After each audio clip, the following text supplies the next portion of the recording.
oleh Nur Laila SPD. Acara pertama yaitu pembukaan.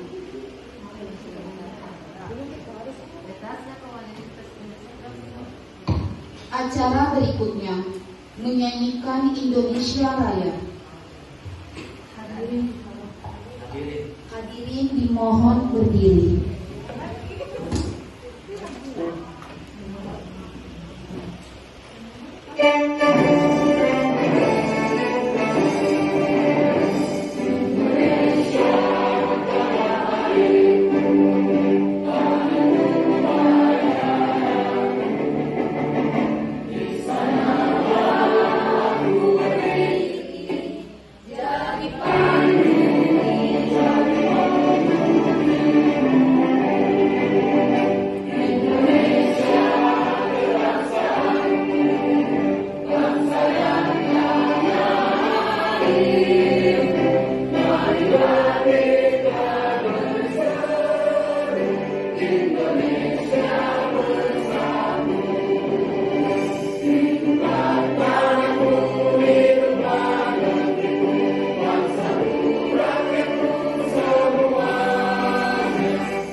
Hadirin dimohon duduk kembali.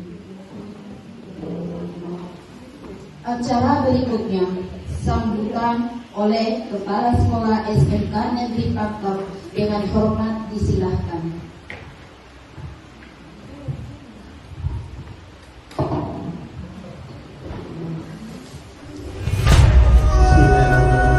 Assalamualaikum warahmatullahi wabarakatuh.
artinya bahwa ke depan ini yang potensi untuk menjadi pengawas adalah teman-teman kita yang guru penggerak. Ya, tentunya dengan mengikuti suatu tes lagi. Ya, itu yang saya sampaikan.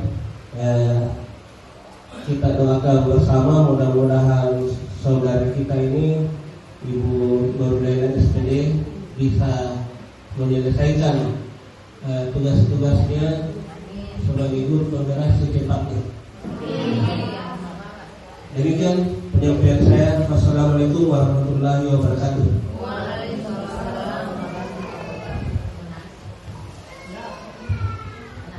Terima kasih kepada Bapak Kepala Sekolah SMK Negeri 4 Pangkep. Acara berikutnya pembacaan doa oleh Bapak Muhtar SPD MM. Dengan hormat disilahkan.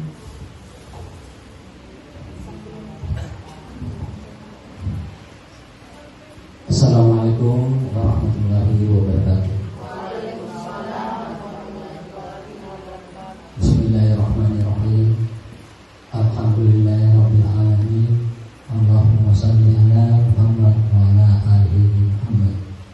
Ya Allah, rahmatilah kami semua yang ada di ruangan ini dalam melaksanakan dan mengikuti kegiatan hari ini. Ya Allah, berilah kami ilham yang baik dalam menjalankan kegiatan kami. Ya Allah, mudahkanlah segala urusan kami. Ya Allah, ampunilah dosa kami. Rabbana atina fid dunya hasanah wa fil akhirati hasanah wa qina azabannar. Amin ya rabbal alamin. Wassalamualaikum warahmatullahi wabarakatuh.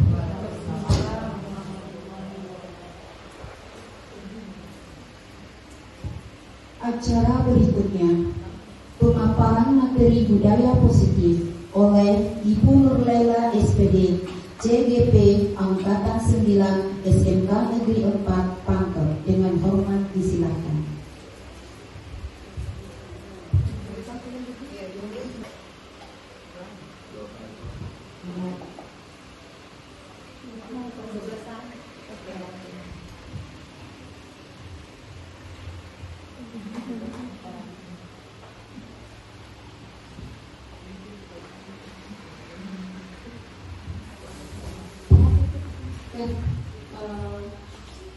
Terima kasih banyak atas kesempatan yang diberikan. Yang saya hormati Bapak Kepala SMK Negeri 4 Pangkep, yang saya hormati Bapak Wakil Kepala Sekolah, yang saya hormati teman-teman rekan sejauh sekalian. Alhamdulillah pada pagi hari ini kita berkesempatan untuk mengikuti acara pemaparan tentang budaya positif. Jadi untuk hari ini kita mensosialisasikan bagaimana menumbuhkan budaya positif. Jadi diseminasi pemahaman budaya positif. Jadi diseminasi itu adalah penyebaran informasi tentang bagaimana menyebarkan budaya positif yang kami dapatkan dari pendidikan program guru penggerak. Sebelum memasuki acara, ada baiknya kita ada kesepakatan kelas. Jadi kita di sini seluruh peserta memiliki kesempatan yang sama dalam mengeluarkan pendapat. Ya, sepakat, Bapak Ibu? Sepakat. Berpikiran terbuka dan saling menghormati. Yang sepakat. Berbicara setelah dipersilahkan. Kemudian berpartisipasi penuh. Kemudian kita adakan refleksi. Itu untuk kesempatan kelas kita. Tadi ini sudah. Kemudian kami mohon bahwa Bapak hadir seutuhnya. Jadi jangan pikiran Bapak Ibu di kelas dulu. Kami minta di sini dulu untuk fokus karena ini sangat penting untuk anak-anak kelas, anak-anak kita ke depan. Baik Bapak Ibu, ini adalah pertanyaan pematik. Jawabannya setuju atau tidak setuju. Bapak Ibu boleh menulisnya di atas kertas warna kuning.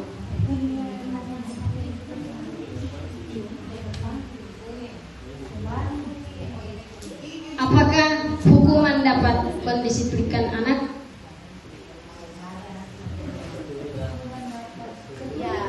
Setuju atau tidak setuju?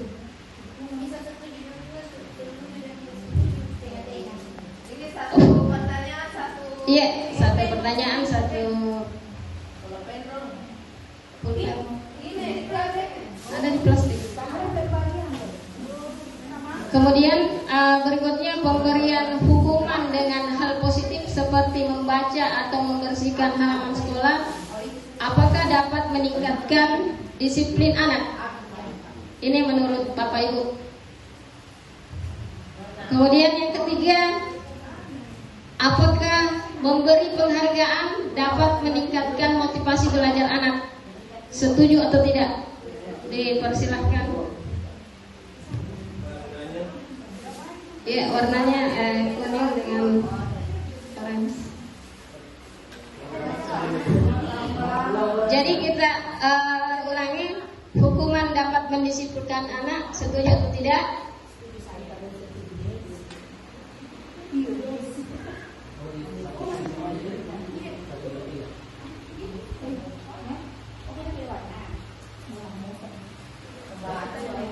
Kuning semua.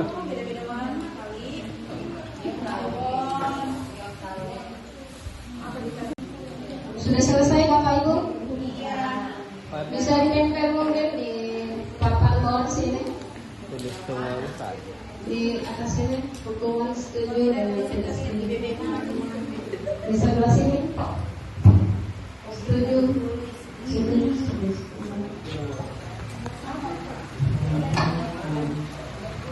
Konsekuensi itu nomor. Nanti belum kita masih hukuman. Masih hukuman. Masih hukuman, konsekuensi belum. Kita masih hukuman dulu.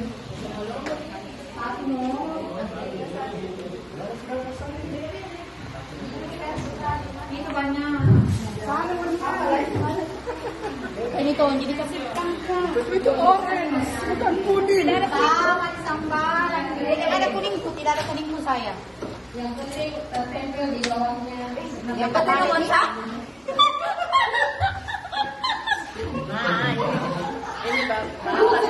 Kejam semua ini, kejam.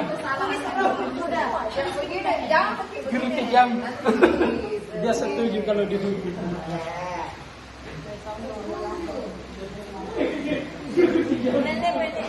Gimana cinta? Cinta ibu. Bapak sudah sopan. Mana pulpennya? Semua tahu. Kawan. Sudah guys. Sudah. Sudah mengikut.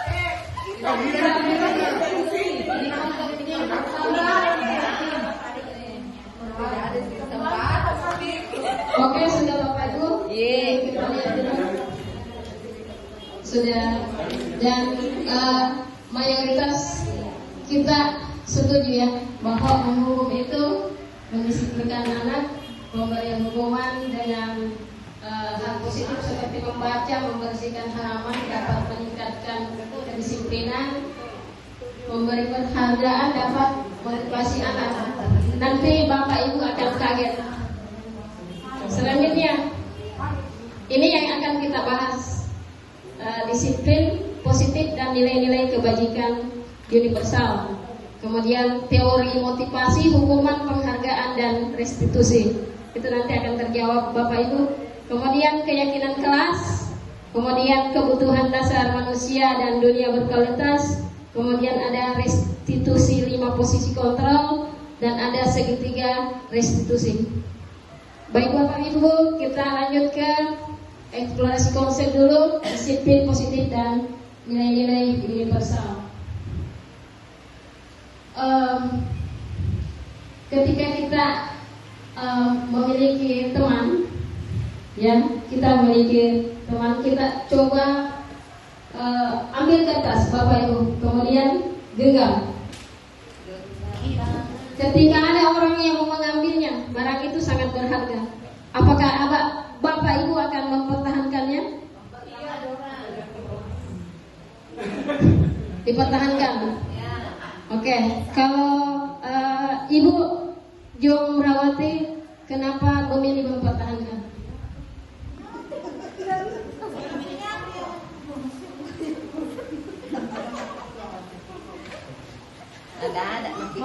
Mau kita pertahankan atau tidak? Jadi terima kasih atas kesempatan yang diberikan kepada saya. Saya akan menjawab.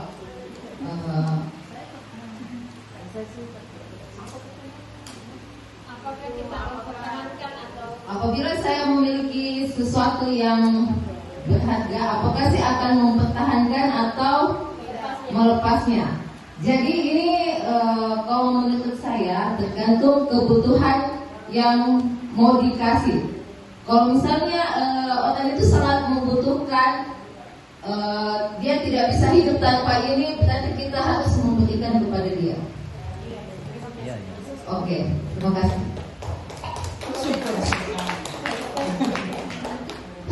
kalau mungkin Bapak Kepala Sekolah?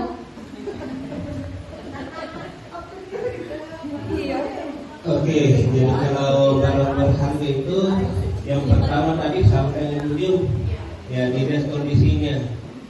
Ya, artinya bahwa kalau ada orang yang mungkin lebih membutuhkan daripada kita dan itu sangat prinsipil misalnya berkaitan dengan masalah hidup mati ini, ya mungkin kita lepas.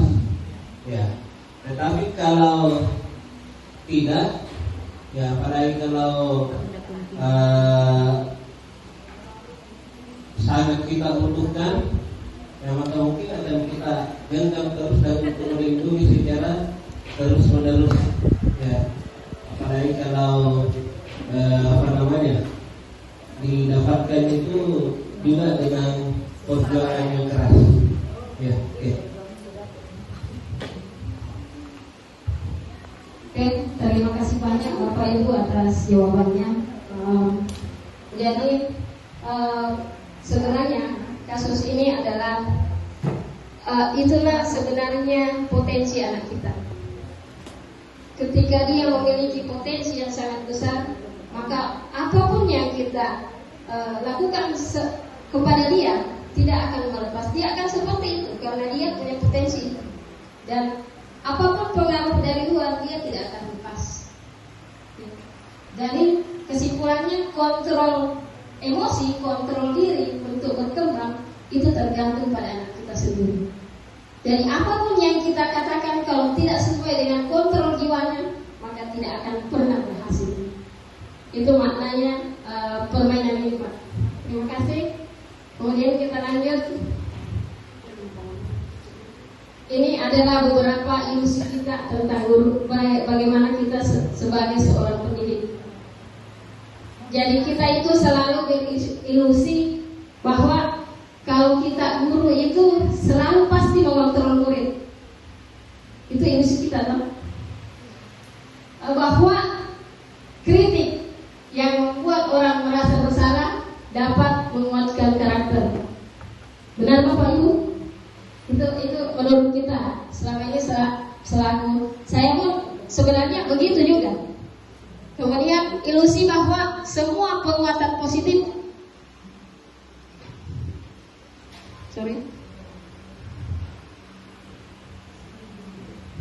bahwa naik lagi ya.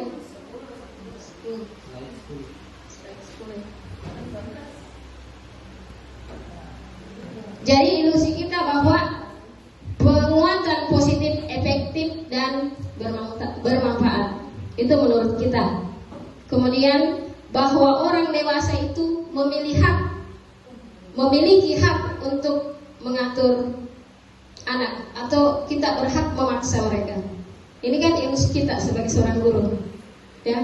Makanya kita kadang melakukan hal-hal yang sebenarnya di luar dari nalar kita dan terjadi di luar nalar kita. Berikutnya Bapak Ibu, perubahan paradigma respon teori kontrol. Jadi ini berdasarkan teori yang dikemukakan oleh William Dawson yang dikembangkan oleh Diane Dawson, ya, bahwa kita bisa lihat yang digunakan sekarang di dunia pendidikan adalah stimulus respon, bahwa kita selalu mencoba mengubah pandangan orang itu sama dengan kita, ya. Sekarang tata tertib berpakaian, misalnya karena itu sudah menjadi aturan, semua hal di dalam sekolah kita sudah tahu bahwa siswa pada hari Senin sampai hari Selasa itu harus bajunya rapi, kartonnya di dalam celana. Jadi biasanya kalau saya temukan langsung saya panggil, kemudian saya cubit, biasanya seperti Pak Ilyas, saya cubit, tapi supaya tidak dendam, saya tetap mendoakan di anak bahwa mudah-mudahan kau nanti sukses ke depan. Nah, kira-kira itu apa termasuk hukuman atau apa? Saya berhadap ada anak-anak ini. Ibu Ramot. Ya, terima kasih Bu atas kesempatan yang diberikan. Seperti yang Pak Muhtar tadi katakan, saya juga sering saya bingung apakah masuk di hukuman, apakah masuk di konsekuensi. Nah, seperti biasanya itu tongkat-tongkat.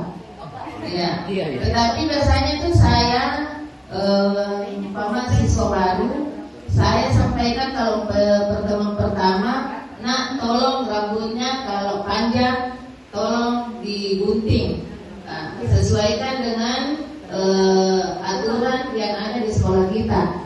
Ya, kadang kalau 2 minggu begitu mereka belum eksekusi itu rambutnya, saya lihat masih panjang, nah saya yang turun langsung, ya, mengguntingnya. Apakah ini perbuatan saya masuk di hukuman atau masuk di konsekuensi? Terima kasih Bu.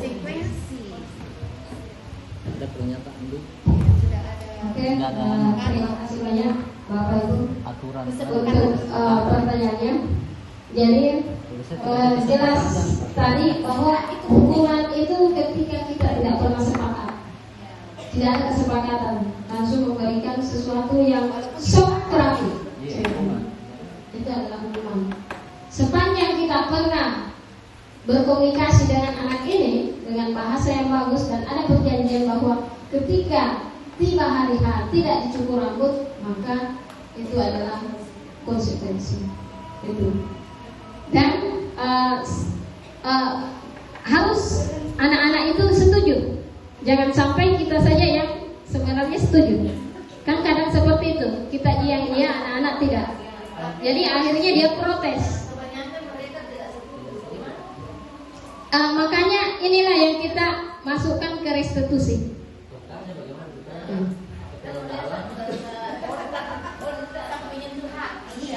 Ya kadang memang karena yang terjadi adalah cara berkomunikasi kita dengan membuat keyakinan, peraturan dengan anak kita, hanya kita yang menjadi pengeksekusi. Kita tidak memberikan anak itu kesempatan untuk meminta pilihan.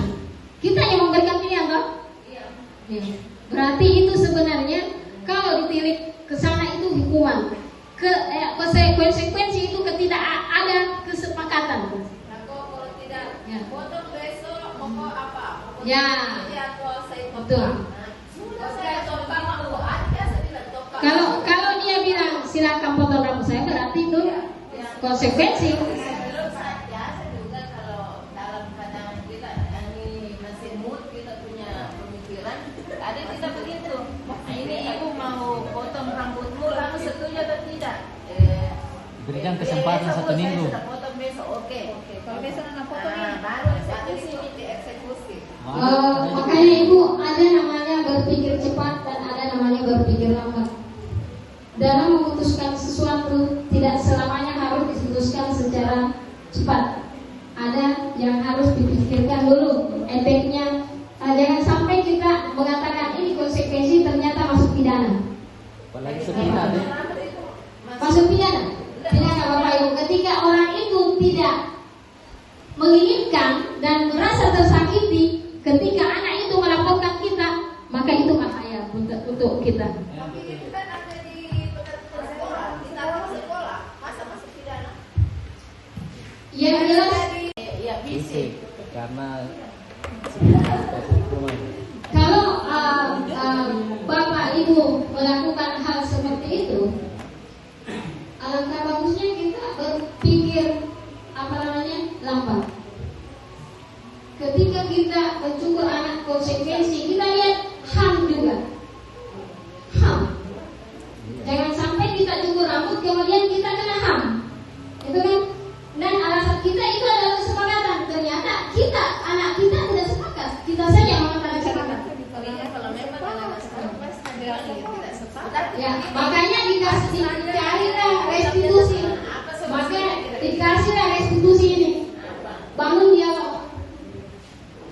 Kita bangun dialog, memasuki jiwanya anak dengan pertanyaan-pertanyaan yang mengungkapkan jati dirinya dan membuatnya mau berubah. Ya, bisa melemparkan pertanyaan, apakah cocok anak sekolah banyak rambutnya? Kan pasti dia akan menjawab tidak tahu. Apakah bagus ketika anak gondrong masuk di kelas? Ya, hal itu Pasti jawabannya itu kan sudah masuk ke ranah restitusi. Ketika kita sudah berdialog, kemudian tidak ada perubahan, maka barulah kita mundur ke konsekuensi. Barulah masuk ke konsekuensi, karena yang kita takutkan sekarang Bapak Ibu, kita lihat sekarang kasus-kasus di mana guru dipenjarakan. Kenapa? Karena guru kadang tidak memperhatikan HAM. Dan HAM itu benar-benar luar biasa Bapak Ibu, menghukum guru. Padahal guru yang mengajar mereka membaca menulis, ternyata apa yang terjadi Bapak Ibu? Kita bisa lihat kasus-kasus televisi bagaimana seorang guru diketampir matanya, bagaimana guru dipenjarakan cuma gara-gara menyuruh siswa sholat. Katanya itu melanggar HAM. Kan? Itu. Merokok itu boleh katanya karena dia manusia. Ya, itu HAM. Makanya kita restitusi, bangunlah komunikasi yang bagus. Ya. Inilah yang diminta. Mari kita berkolaborasi. Jadi ciri-cirinya restitusi itu tidak menebus kesalahan, namun belajar dari kesalahan. Ya. Tidak menebus kesalahannya. Misalnya Bapak Ibu tadi, Ibu katakan tadi, saya gunting rambutnya karena dia tidak taat. Berarti itu namanya menebus kesalahan. Nah, yang diminta di restitusi itu tidak, tapi bagaimana mereka menyadari bahwa oh saya sebenarnya salah, saya harus memperbaiki diri. Inilah yang dikatakan disiplin positif Bapak Ibu. Mendorong anak untuk untuk sadar dari dalam. Dan ini memang proses yang panjang Bapak Ibu. Bukan proses yang seperti kita gunakan ketika menghukum Bapak Ibu. Ya.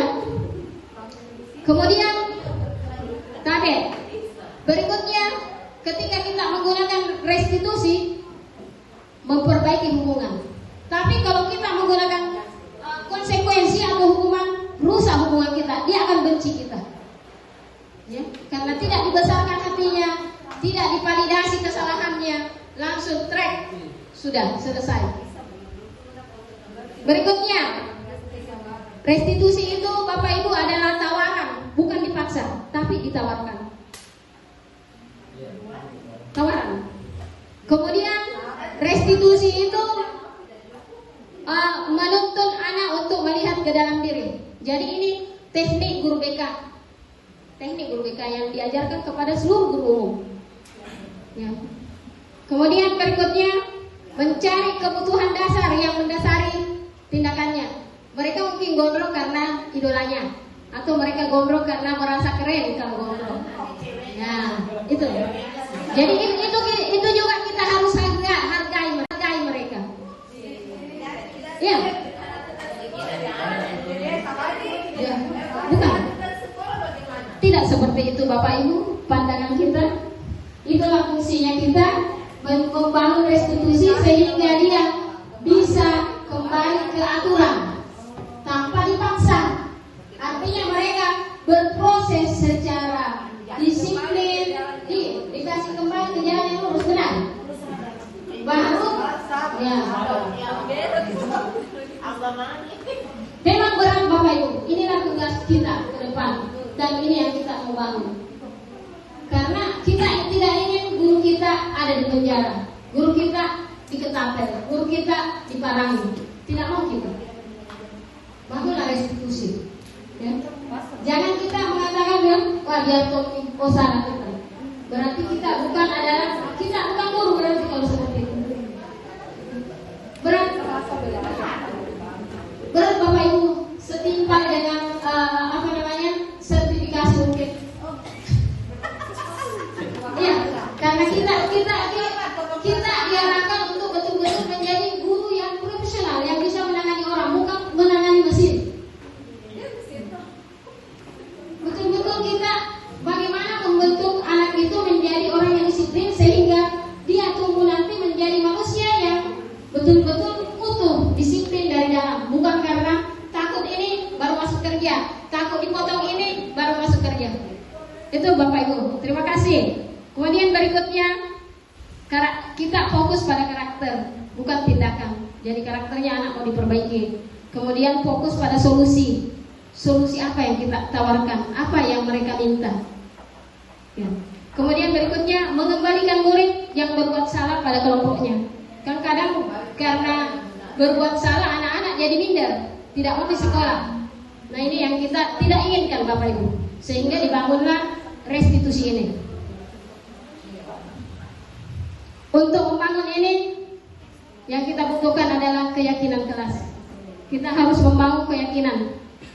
Bikin keyakinan Bapak Ibu, aturan di kelas. Artinya keyakinan itu tadi, keyakinan dengan aturan itu beda Bapak Ibu.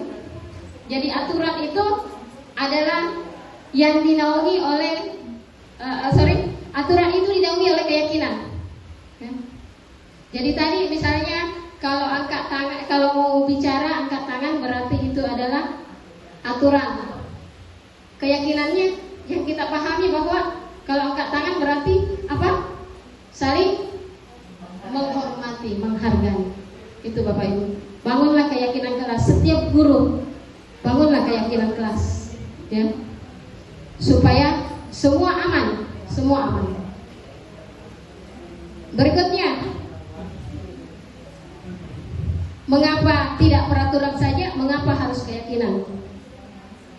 Bapak Ibu, karena kalau peraturan saja itu tidak akan membangkitkan disiplin diri anak, tidak membangun. Tapi kalau keyakinan, dia akan itu namanya menghargai, ini namanya menghormati, ini namanya toleransi.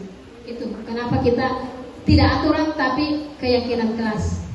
Itu Bapak Ibu. Jadi motivasinya harus dari intrinsik, bukan ekstrinsik Bapak Ibu. Dari dalam, bukan dari luar yang kita mau bangun. Ya, memang sulit Bapak Ibu. Berat, ini adalah pekerjaan berat ke depan kita. Ya, sangat berat. Dan itu yang harus kita lakukan karena kita maju pada merdeka. Tadi kata Ki Hajar Dewantara, merdeka itu tidak disuruh orang tapi disuruh oleh diri sendiri. Itulah merdeka. Ya, jangan kita dijajah oleh kepala sekolah, jangan dijajah oleh guru. Ya. Ya. Bukan maksudnya seperti itu Bapak Ibu, bebas kakak karena tidak disuruh, karena maksudnya karena ada tanggung jawab diri loh sebagai seorang guru bahwa ya saya ini teladan, saya ini pendorong siswa. Ya. Bukan bebas maksudnya bebas mati itu kan tidak maka kepala sekolah. Bukan seperti itu. Merdeka maksudnya itu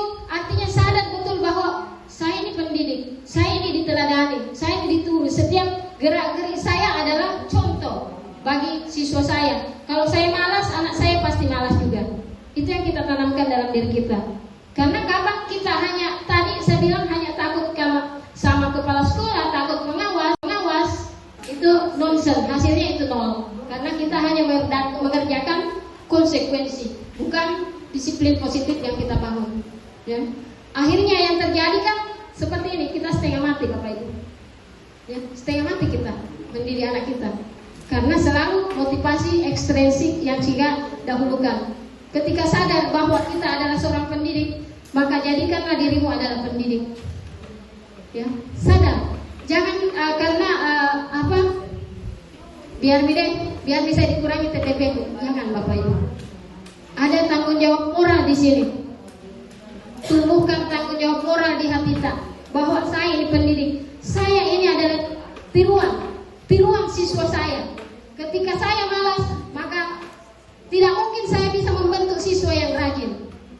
Otomatis itu. Contoh, kalau kita terlambat kemudian kita menghukum anak, apa nak bilang itu sana ibu anak terlambat tonji.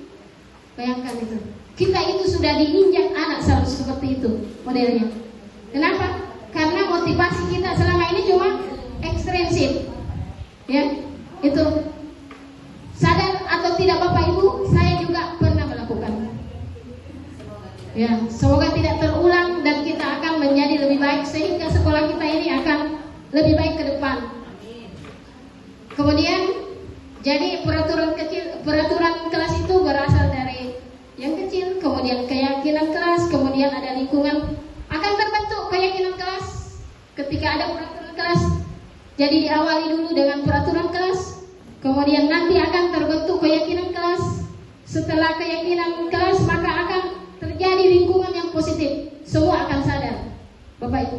Kita mulai dari sedikit. Kemudian nanti siswa kita akan berbudaya positif. Itulah gambaran yang kita impikan, Bapak Ibu. Ini adalah adopsi dari sekolah-sekolah internasional, Bapak Ibu. Jangan kita dikira, jangan selalu mengatakan bahwa iya cocok media karena sekolah besar elit. Kenapa kita tidak? Nah, sama-sama jadi guru, ya, sama-sama jadi guru, ya. Kenapa selalu kita mengatakan karena kurang gajian kita dia banyak? Karena motivasinya mereka adalah intrinsik, akhirnya diberikan penghargaan yang setinggi-tingginya. Kan begitu? Sadar atau tidak? Itu.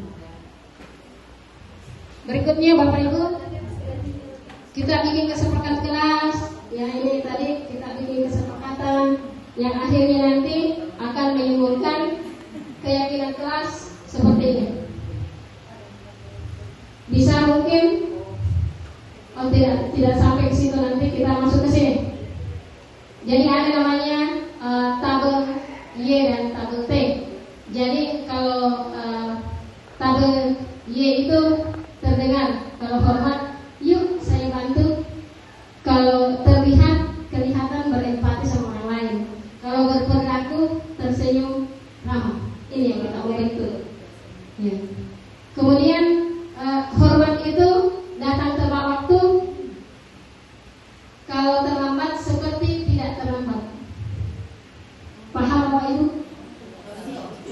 Contoh. Contohnya. Artinya anak itu terlambat, kita restitusi, kita langsung mendekatinya, kemudian memberikan restitusi, tidak langsung hei terlambat kok, kita cuci WC. Itu kan, itu ya pengalaman pribadi Bapak Ibu. Ya, jelas ya? Ya, itu. Kemudian sudah. Oke, terima kasih Bapak Ibu. Lanjut. Oke. Ini kenapa terbesar ini? Oke. Jadi kalau selalu kembalikan dulu pada tempatnya, keyakinan kelasnya itu tanggung jawab. Peraturannya dilarang mengganggu orang lain, berarti keyakinannya itu menghormati orang lain. Pernyataan, ya, saya kecewa sekali. Kamu tidak pernah, berarti itu penghukum. Ayolah lakukan demi ibu, berarti itu teman.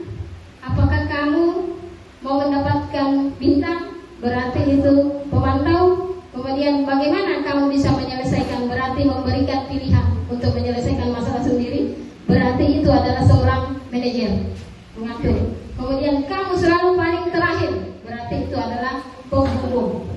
Itu. Berikutnya, Bapak Ibu, kemudian bergerak antara peraturan dan pemantau konsekuensi hadiah dan manajer. Nilai-nilai manajer memperbaiki. Jadi kalau kamu tidak, saya akan. Itu adalah penghubung. Apa yang kamu yakini, bagaimana memperbaiki masalah ini, berarti itu posisi sebagai manajer. Saya percepat Bapak Ibu. Selanjutnya ini segitiga restitusi. Ya. Segitiga restitusi adalah teknik yang digunakan untuk menyelesaikan masalah anak-anak kita. Ya.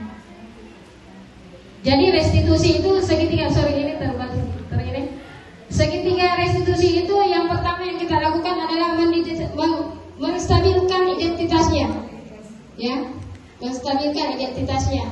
Artinya kita mengatakan bahwa semua orang pasti pernah salah. Ya. Berarti menumbuhkan dulu semangatnya lah itu, bahwa tidak semuanya orang salah. Saya juga tidak salah. Kemudian kita memvalidasi kesalahan. Ya. Berikutnya menanyakan keyakinan. Jadi divalidasi dulu kesalahannya, maksudnya divalidasi, ditanyakan kesalahan apa, betulkah itu kesalahan atau bukan. Kemudian menanyakan keyakinan, ditanya apakah itu benar atau salah menurut kamu, apa solusinya. Itu untuk restitusi. Berikutnya ini yang lebih jelasnya Bapak Ibu. Ini kata-kata yang bisa digunakan ketika kita menstabilkan identitas anak-anak kita. Jadi berbuat salah itu hal yang manusiawi, kita pasti bisa menyelesaikan. Bapak Ibu tidak tertarik untuk mencari siapa yang benar atau siapa yang salah. Ini adalah kata-kata yang kita gunakan untuk menstabilkan identitas anak ketika berbuat salah. Kemudian berikutnya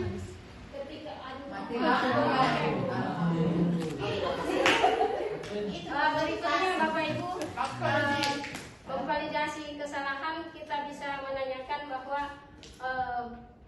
semua orang pernah salah. Sedikit dulu mengenai tadi di sini mengenai budaya politik. Saya sangat ragu kalau mengenai di sekolah kita membangun budaya positif. Yang pertama karena anak-anak di sini itu selama berada di sini mulai pagi sampai siang atau sore itu 9 jam. Kemudian selebihnya itu di rumah. Itu sekitar 13 jam berada di luar sekolah. Artinya pengaruh lebih besar, lebih banyak di luar dibanding di sekolah. Makanya itu biasanya banyak sekolah yang menginginkan anaknya sekolah di boarding school karena 24 jam di sekolah. Pengaruh negatif yang muncul mungkin minim dibanding kalau berada di luar sekolah. Karena pengaruh pertama keadaan di rumah, kemudian lingkungan di luar sekolah. Nah, itu yang bisa membangun budaya negatif, bukan malah membangun budaya positif. Nah, katakanlah kalau seperti di sekolah kita ini, saya sanksi kalau kita bisa memperbaiki 100% anak-anak, kalau di rumahnya juga tidak beres. Contoh, ya, iya, jadi perlu mungkin dimasukkan kerjasama orang tua dengan guru. Karena di sini kan disinggung semua cuma guru dan siswa. Nah, mungkin ada oleh-oleh dari guru CGP untuk solusi ini. Karena kita juga ini sanksi juga bagaimana caranya kalau seperti itu caranya. Jadi saya minta hanya solusinya Bu. Mungkin ada oleh-oleh dari ya materi CGP yang pernah di. Terima kasih Bu. Saya sedikit silakan. Ini tentang menyambung dari Pak Muhtar tadi, saya jadi ingat di sekolahnya anak saya Pak. Terus terang kepala sekolah dan guru itu selalu mengingatkan kami orang tua, jangan sampai katanya kita di sekolah setengah mati membangun akhlaknya anak, misalnya sholat, mengaji dan sebagainya. Ternyata sampai di rumah, apalagi kalau hari libur itu sholat mengajinya sudah hilang nih. Nanti di sekolah baru dilaksanakan lagi. Atau misalnya kita di sekolah disuruh anak-anak yang perempuan pakai jilbab, ternyata mamanya tidak. Ya mungkin menyambung dari Pak Ustaz. Terima kasih. Oke, ada lagi Bapak Ibu? Oke, terima kasih banyak atas pertanyaannya. Jadi itulah rujukannya ini ke segitiga restitusi. Jadi ketika di validasi pertanyaan kebutuhan validasi kebutuhan, disitulah kita lontarkan pertanyaan-pertanyaan yang bisa membangun anak-anak disiplinnya, artinya bisa memanajer dirinya. Dan memang di segitiga restitusi ini yang pada tahap keyakinan kelas itu harus ada kerjasama orang tua, guru, dan sekolah. Tidak bisa berjalan sendiri, karena kita pahami bahwa manusia itu Pak memiliki 5 kebutuhan dasar. Ketika salah satu kebutuhan dasar itu tidak terpenuhi Pak, maka yakinlah tidak akan berjalan. Jadi inilah kecerdasan guru yang dibutuhkan Bapak untuk memperbaiki kebutuhan dasar anak yang kurang di rumahnya. Itulah siapa tahu di sekolah dia dapatkan. Ketika kita tahu bahwa anak kita di luar sana, siswa kita di sini, banyak sekali yang tidak memiliki orang tua. Jadilah orang tua di sekolah. Bagus, Minimal. Tapi begini Ya. biasa juga kadang orang tuanya nggak mengerti. Seperti saya punya teman guru juga bilang susah di sana anak Pak, karena kalau dilarang merokok di sekolah, tetap dia bisa merokok di luar karena orang tuanya yang merokok, malah anaknya biasa Pak minta rokok kita sama orang tuanya minta begitu. Jadi bagaimana membangun budaya positif di sekolah kalau orang tuanya saja sudah mendarah daging itu anaknya minta rokok kepada orang tuanya. Makanya ini Pak yang mau kita bangun dari segitiga restitusi ini yang kita mau bangun Bapak. Betul itu. Kita selalu menemukan kasus yang sama.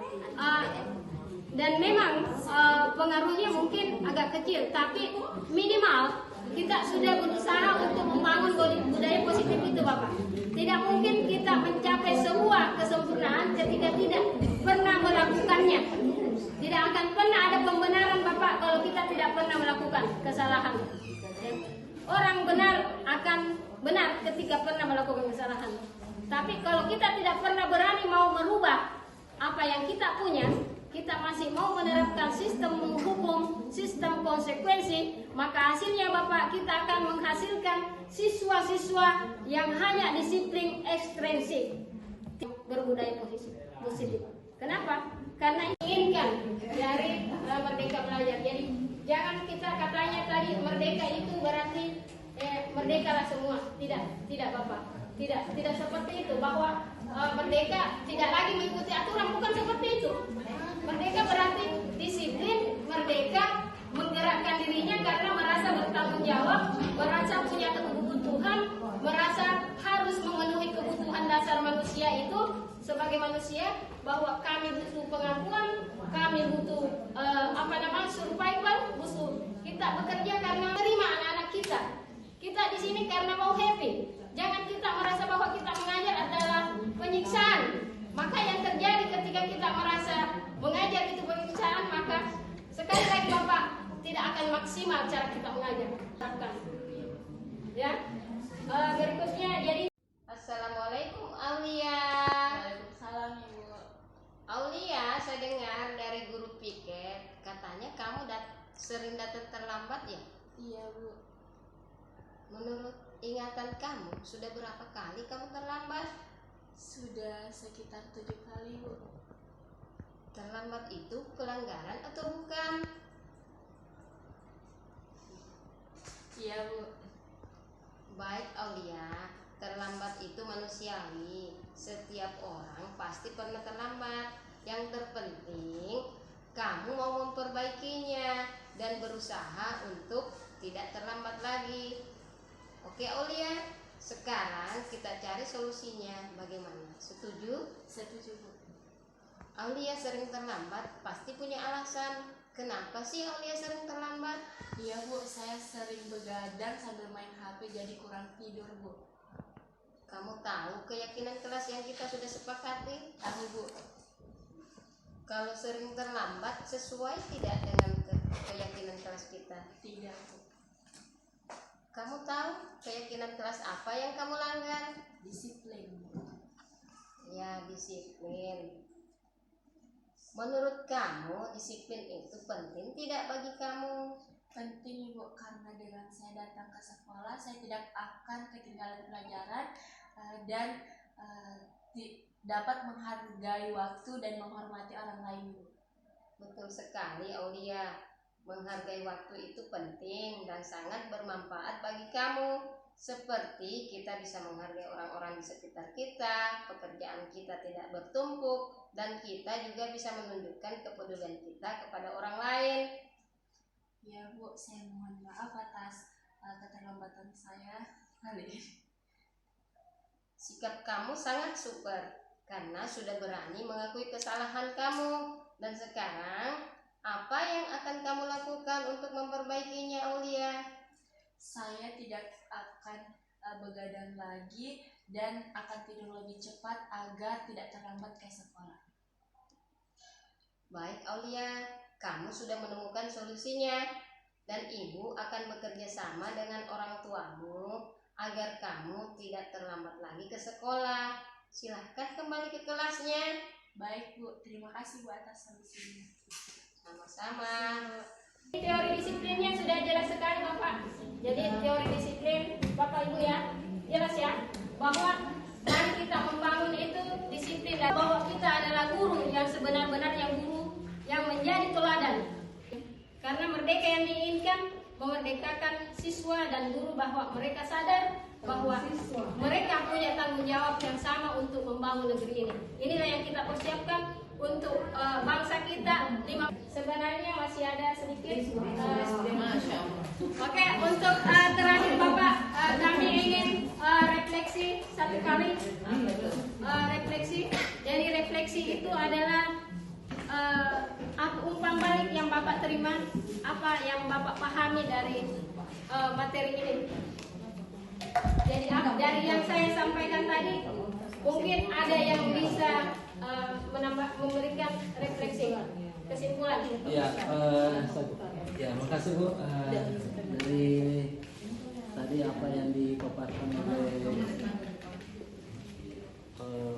Ibu mengenai pemaparan bagaimana kita membangun karakter siswa supaya kedepannya bisa lebih baik.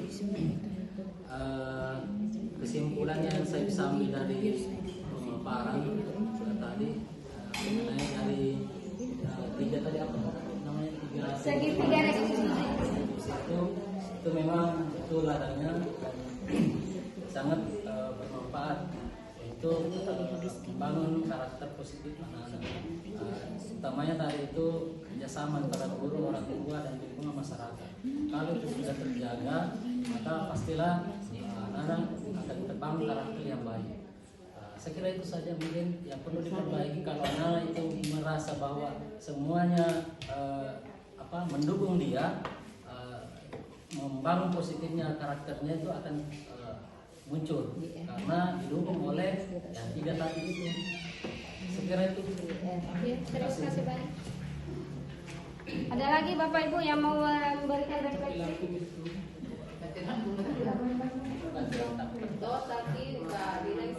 Ada lagi mungkin dari Bapak Kepala Sekolah bisa memberikan sedikit. Oke, terima kasih banyak. Jadi yang pertama bahwa memang kurikulum Merdeka ini merupakan kurikulum terakhir yang mau tidak mau kita harus mengakui untuk saat ini bahwa itu yang terbaik saat ini. Dan kalau di TikTok saya lihat itu kalau kurikulum KTSP bawa buku masanya di rumah itu saya suruh telinganya, kemudian istighfar ke apa dulu baru saya nasihati. Alhamdulillah ketemu. Ya tetapi itu mungkin di antara 10 satu yang begitu. Ya kalau yang disampaikan tadi itu mungkin yang 9-nya seharusnya begitu. Yang berikut bahwa memang keberhasilan itu seharusnya motivasi memang dari dalam. Ya, tetapi bisa saja motivasi dari luar itu untuk masuk ke dalam. Ya, saya teringat lagi di apa namanya di Facebook tadi mana itu bahwa kenapa Singapura bisa maju, kenapa Taiwan bisa maju, kenapa Israel bisa menguasai Arab, karena dia berada pada daerah yang selalu terancam. Ya, Singapura adalah orang Cina yang berada di tengah-tengah orang Melayu. Ya, Taiwan, apa namanya, di sebelahnya adalah Cina, daratan Cina. Kalau Israel dari 20-an negara Arab sendiri di dalam dia bukan negara Arab. Ya, berarti dia karena takutnya muncul motivasi. Ya, itu menurut Salim Said. Ya, karena Indonesia katanya karena tidak ada ditakuti, maka kita maju. Karena termasuk Tuhan itu tidak ditakuti. Itu pendapatnya Salim Said. Ya, jadi kesimpulan saya ini kepada teman-teman, apa yang mau disampaikan tadi itu secara bertahap kita laksanakan. Ya, butuh proses barangkali karena memang tapi yang paling inti kita mulai dari diri kita sendiri. Karena kita ini guru adalah digugu dan ditiru. Ya, kalau kita sering terlambat, ya anak-anak kita menjadi guru itu yang terlambat. Ya, walaupun ini orang luar juga begitu biasa. Ya, sayangnya kalau orang luar itu melihatkan dari luar, bukan dari dalam kita. Ya, lihat ya mungkin kekurangan. Sama kalau kita di atas ini lihat Pulau Sarang itu kelihatannya tidak ada rumput di situ. Sekarang kalau kita naik itu masih ada rumputnya. Ya, itu barangkali yang saya sampaikan. Terima kasih. Assalamualaikum warahmatullahi wabarakatuh. Waalaikumsalam.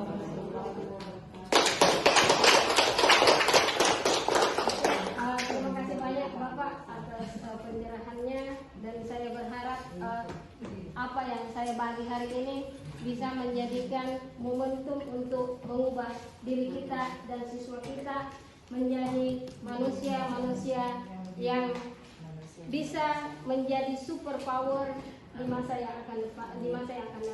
Jangan selalu berkecil hati Bapak bahwa kita ini sekolah kecil. Ya, jangan kita selalu mengatakan saya cuma begini Jiko dong. Kita sama, kita sama.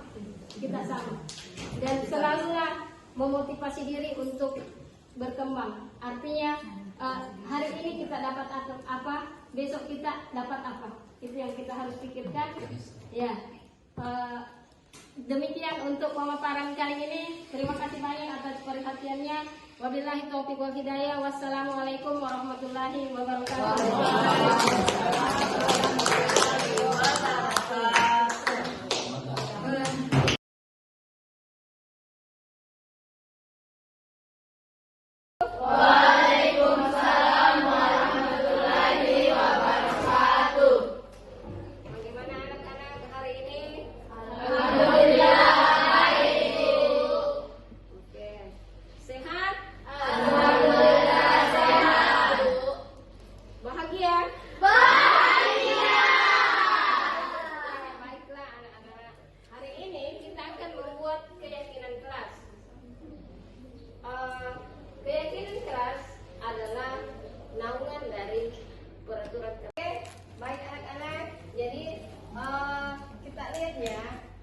Ada beberapa di sini yang menuliskan.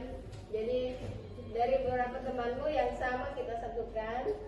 Jadi ini ada saling menghargai, menghormati, dan menghormati. Baiklah anak-anak. Jadi keyakinan kelas yang kita simpulkan hari ini, Anda menuliskan ada 5 keyakinan yang Anda sepakati bahwa kita harus saling menghargai, menyayangi, menghormati, dan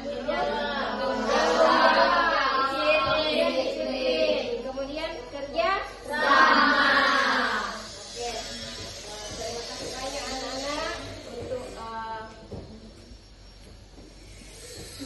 partisipasinya hari ini.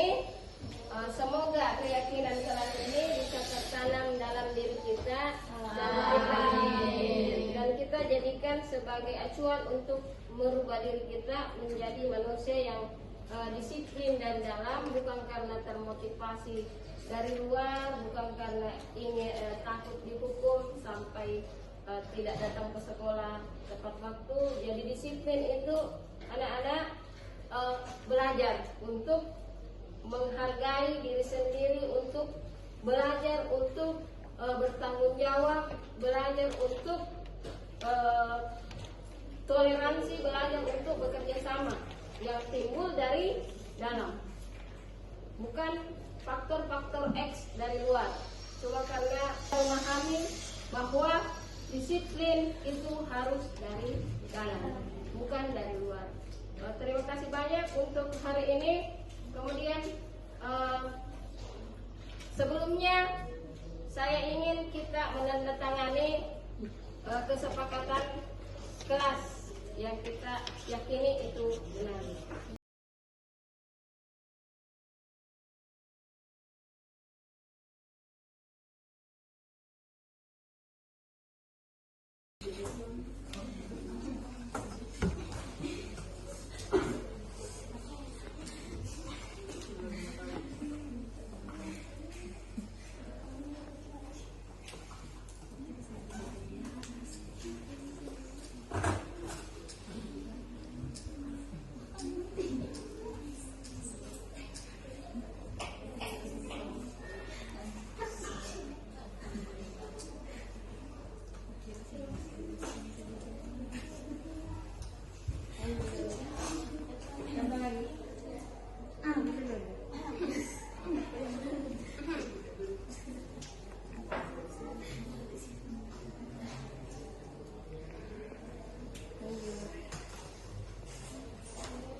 Assalamualaikum warahmatullahi wabarakatuh. Perkenalkan, nama saya Andi Nur Aulia dari kelas 12 OTKP 1.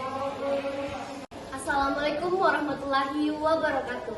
Perkenalkan, nama saya Rizkyla Rahma dari kelas 12 OTKP 1. Assalamualaikum warahmatullahi wabarakatuh. Nama saya Andriani Satitri dari kelas 12 OTKP 1. Assalamualaikum warahmatullahi wabarakatuh. Saya Nur Hikmah Nurdin dari kelas 12 OTKP 1. Assalamualaikum warahmatullahi wabarakatuh. Perkenalkan, saya Reski Ramliani dari kelas 12 OTKP 1.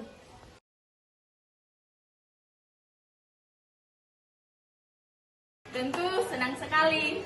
Ya, saya sangat senang sekali. Saya merasa senang. Saya senang. Saya sangat senang. Saya sangat senang.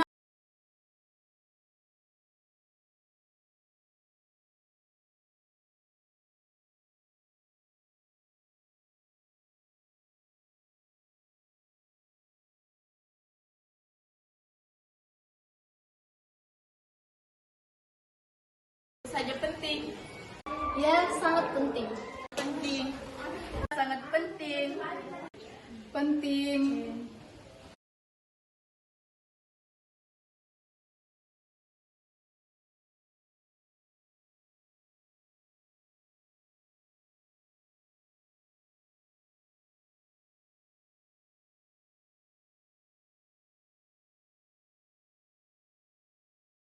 Karena dengan keyakinan kelas itu kita dapat mendapatkan hal baru dan mengubah yang di mana sifat yang kemarin itu belum disiplin, belum bertanggung jawab akan berubah ke depannya. Karena dapat menghargai sesama teman kelas, disiplin dan bertanggung jawab. Menghormati dan menyayangi satu sama lain. Menumbuhkan rasa disiplin dari dalam. Menghargai dan saling menyayangi.